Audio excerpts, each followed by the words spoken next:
यह कहानी का दूसरा भाग है। अगर आपने पहला भाग नहीं सुना है तो नीचे डिस्क्रिप्शन बॉक्स में लिंक दिया गया है। पहले आप पहले भाग को सुने, तभी यह कहानी आपको समझ में आएगी। अमृता की ननद ने कहा, अरे औरत, अपने पति के लिए क्या क्या नहीं करती हैं।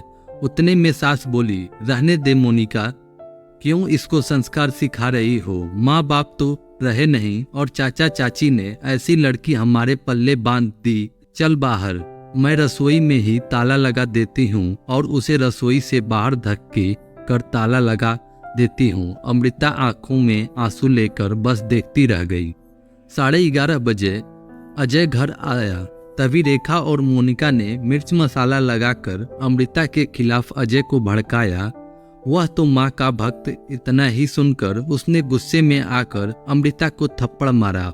उसे उस दिन खाना भी नहीं मिला, पर उसके पति और घर में रहने वाले 2 औरतों को उसकी दया नहीं आई। अमृता को सहन नहीं हुआ, तभी उसने अजय को धक्का दिया और घर से बाहर भागने लगी। तभी, अरे पकड़ो उसे, बाहर कहाँ चली, रेखा अजय को बोली। तभी अजय बोला, जाने दो माँ, भाग भाग कर कहाँ जाएगी। कहाँ उसे पालने के लिए उसके मायके वाले हैं जो उसे संभाल लेंगे। आएगी वापस घूम के यहीं, पर जाने दो उसे।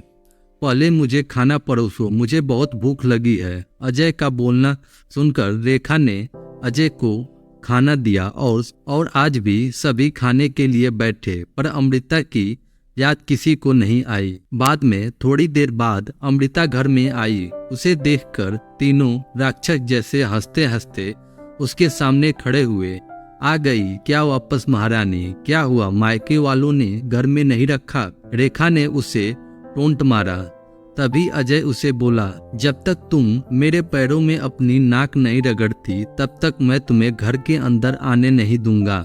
मुझे धक्का देकर चली गई थी ना। हाँ भाया, इतनी जल्दी से माफ मत करना। अब अगर इसे माफ किया तो कल यह सिर पर चढ़कर नाचने लगेगी। ऐसा लड़की का क्या भरोसा?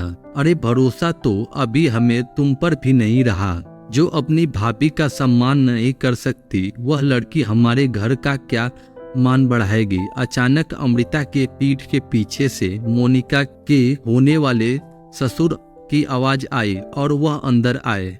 उन्हें देखते ही तीनों के चेहरे का रंग ही उड़ गया।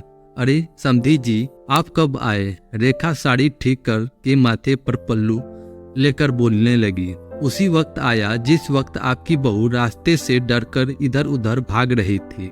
अच्छा हुआ अभी से ही तुम्हारा असली चेहरा हमें दिख गया। मैं आया नहीं होता तो हमारे घर भी बर्बाद हो ही गया होता। अगर ऐसी बहू हमारे घर में आई होती तो के उन्हें हाथ दिखा कर बोले, नहीं नहीं, आपको कोई गलत फहमी हो गई है। पापा आप अंदर तो आइए, मैं आपको सब समझाती हूँ। मोनिका ऐसी बोली तो उसके ससुर बोले, कौन से पापा, किसके पापा? माफ करो, हमें अब आपके साथ कोई रिश्ता नहीं रखना, और जो आपको समझाना है ना वो बाहर खड़े पुलिस को बताना। अचानक पीठ के पीछे से पुलिस अंदर आई। पुलिस को देखकर उन तीनों की बोलती ही बंद हो गई। क्या बोले कुछ समझ नहीं आ रहा था। तभी रेखा नरम आवाज में अमृता से बोली, अरे बहू, छोटी सी बात पर कोई पुलिस को बुलाता है क्या? छोटी सी गलतफहमी हो गई थी, और ऐसी छोटी बड़ी परीक्षा हर एक औरत को शादी के बाद देनी ही पड़ती है।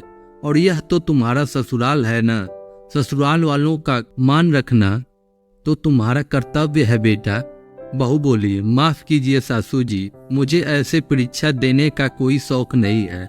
मैंने शादी थप्पड़ खाने के लिए नहीं की है, और यह ऐसा कैसा ससुराल है जहां मुझे रोटी चुरा कर खानी पड़ती है। आपने मुझे कमजोर समझा था क्या? मेरा मायका नहीं है, पर मैं कमजोर नहीं हूँ। अभी यही संस्कार अपने बच्चे को जेल में देना। अंत में पुलिस ने उन तीनों को पकड़कर जेल में डाला।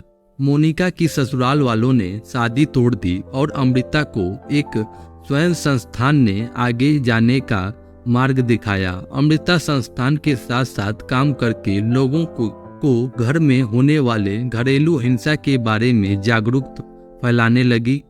उसने अभी सही मायने में जिंदगी की नई शुरुआत की। आप कमेंट करके जरूर बताइए कि अमृता ने सही किया या उसको अपने घर वालों को माफ कर देना चाहिए था। यह कहानी आपको पसंद आई हो तो वीडियो को लाइक और हमारी मदद करने के लिए इस चैनल को सब्सक्राइब जरूर करें। वीडियो को पूरा देखने के लिए आप सभी को दिल से धन्यवाद।